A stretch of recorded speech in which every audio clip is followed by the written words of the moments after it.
Hello everyone. आज मैं आपसे एक छोटा सा सवाल पूछना चाहता हूँ। आप में से कितने लोगों ने इंटरनेट पर ऐसी एड्स देखी हैं जहाँ लिखा होता है pass our challenge and trade with 1 lakh capital, या फिर become a funded trader and change your life. ये एडवर्टीजमेंट्स आज हर जगह दिखाई देती हैं, यूट्यूब पर, इंस्टाग्राम पर, ट्रेडिंग वेबसाइट्स पर। ये आपको एक सपना दिखाती हैं, एक ऐसा सपना जहाँ कोई भी इंसान कुछ ही दिनों में प्रोफेशनल ट्रेडर बन सकता है। लेकिन आज मैं आपको इस इंडस्ट्री की एक कड़वी सच्चाई बताने वाला हूँ, क्योंकि जो चीज़ बाहर से एक अपॉर्चुनिटी लगती है, कई बार वो वास्तव में एक ट्रैप होती है। अब हम समझते हैं प्रो फर्म्स होती क्या है। सबसे पहले हम समझते हैं एक्चुअल में प्रो फर्म्स होती क्या है। प्रो फर्म का मतलब होता है प्रोप्राइटरी ट्रेडिंग फर्म। थ्योरी में इन कंपनियों का कॉन्सेप्ट बहुत अच्छा लगता है। ये कहते हैं अगर आप कुछ चैलेंज पास कर लेते हैं तो वो आपको 10,000, 50,000 या 1 लाख कैपिटल तक का ट्रेडिंग कैपिटल देंगे, और आप उस कैपिटल से ट्रेड करेंगे और प्रॉफिट का कुछ हिस्सा कंपनी को देंगे। सुनने में ये बहुत अच्छा लगता है, लेकिन असली सवाल ये है, क्या सभी प्रो फर्म्स सच में ट्रेडर्स को फंड करती हैं? अनफॉर्चुनेटली बहुत सी प्रो फर्म्स सिर्फ चैलेंज बेचने का बिजनेस कर रही हैं। उनका असली बिजनेस मॉडल अब जरा इस लॉजिक से समझते हैं हम लोग। मान लीजिए एक प्रो फर्म एक चैलेंज बेचती है $100 में। अगर 10,000 ट्रेडर्स वो चैलेंज खरीदते हैं तो कंपनी को मिलते हैं $10 लाख। अब क्या होता है, ज़्यादातर ट्रेडर्स चैलेंज फेल कर जाते हैं। क्यों? क्योंकि रूल्स ही ऐसे बनाए जाते हैं फेल होना बहुत आसान हो, जैसे daily losses limit, maximum draw downs, minimum trading days, consistency rules.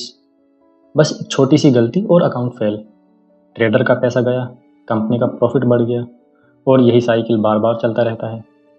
Traders challenge क्यों फेल करते हैं, अब ये भी देख लेते हैं। ट्रेडिंग पहले से ही एक मुश्किल काम है। प्रोफेशनल ट्रेडर को भी कंसिस्टेंट बनने में सालों लग जाते हैं, लेकिन प्रो फर्म चैलेंज इस मुश्किल को और भी बढ़ा देते हैं। एग्जाम्पल के लिए देख लेते हैं। आपको 10% प्रॉफिट बनाना है, लेकिन आपका मैक्सिमम लॉस सिर्फ 5% है। इसका मतलब क्या हुआ?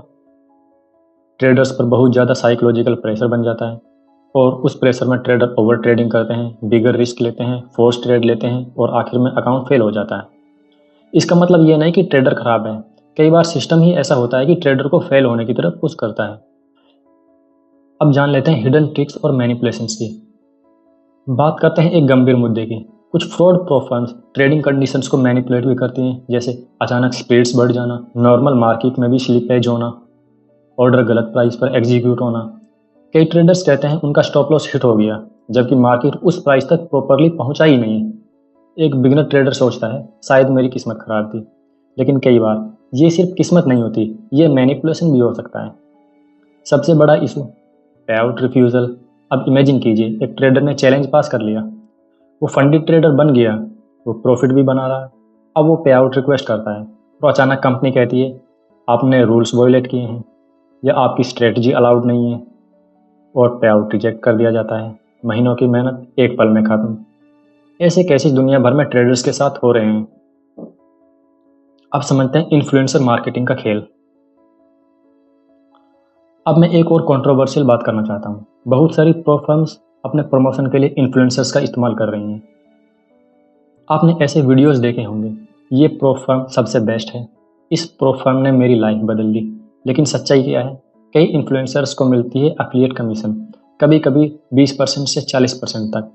मतलब अगर कोई ट्रेडर $100 का चैलेंज खरीदता है तो इन्फ्लुएंसर्स को मिलते हैं $20 से $40 तक। यही वजह है कि बहुत लोग इन फर्म्स को प्रमोट करते हैं। अब समझ लेते हैं साइकोलॉजिकल ट्रैप। यहाँ से शुरू होता है एक dangerous cycle. Trader challenge fail कर देता है, वो सोचता है इस बार फेल हुआ हूँ, लेकिन अगली बार जरूर पास करूँगा, और वो एक और चैलेंज खरीद लेता है, फिर एक और, फिर एक। धीरे धीरे ये बिहेवियर गैम्बलिंग जैसा बन जाता है। ट्रेडर्स ट्रेडिंग स्किल इंप्रूव करने की बजाय चैलेंजेस पार करने के पीछे भागने लगते हैं। रियल ट्रेडिंग सक्सेस क्या है? अब मैं एक ज़रूरी बात करना चाहता हूँ, ट्रेडिंग में कोई शॉर्टकट नहीं होता। रियल ट्रेडिंग सक्सेस आती है नॉलेज से, प्रैक्टिस से, रिस्क मैनेजमेंट से, डिसिप्लिन से। प्रोफेशनल ट्रेडर्स को कंसिस्टेंट बनने में कई साल लग जाते हैं, लेकिन प्रो फर्म एडवर्टीजमेंट्स ऐसा दिखाती हैं जैसे सब कुछ कुछ ही दिनों में पॉसिबल है। यही सबसे बड़ा इल्यूजन है। ट्रेडर्स को क्या करना चाहिए? अगर आप ट्रेडर हैं तो आपको कुछ चीज़ें जरूर याद रखनी चाहिए। पहला, किसी भी प्रो फर्म को ज्वाइन करने से पहले प्रॉपर रिसर्च करें। दूसरा, रियल पे आउट प्रूफ देखें। तीसरा, ब्लाइंडली इन्फ्लुएंसर्स की बातों पर भरोसा ना करें। और सबसे ज़रूरी, अपनी ट्रेडिंग स्किल्स डेवलप करें, क्योंकि अंत में सबसे बड़ा एसेट आपकी स्किल है। ट्रेडिंग में सबसे बड़ा खतरा मार्केट नहीं है, सबसे बड़ा खतरा है फॉल्स प्रॉमिस। ऐसे प्रोमिस जो ट्रेडर्स के सपनों का फ़ायदा उठाते हैं। इसलिए हमें स्मार्ट बनना होगा, एजुकेटेड बनना होगा और अपने फाइनेंशियल फ्यूचर की रिस्पॉन्सिबिलिटी खुद लेनी होगी, क्योंकि असली ट्रेडिंग सक्सेस किसी प्रो फर्म से नहीं आती, वो आती है आपकी नॉलेज से, डिसिप्लिन से, माइंडसेट से। Thank you.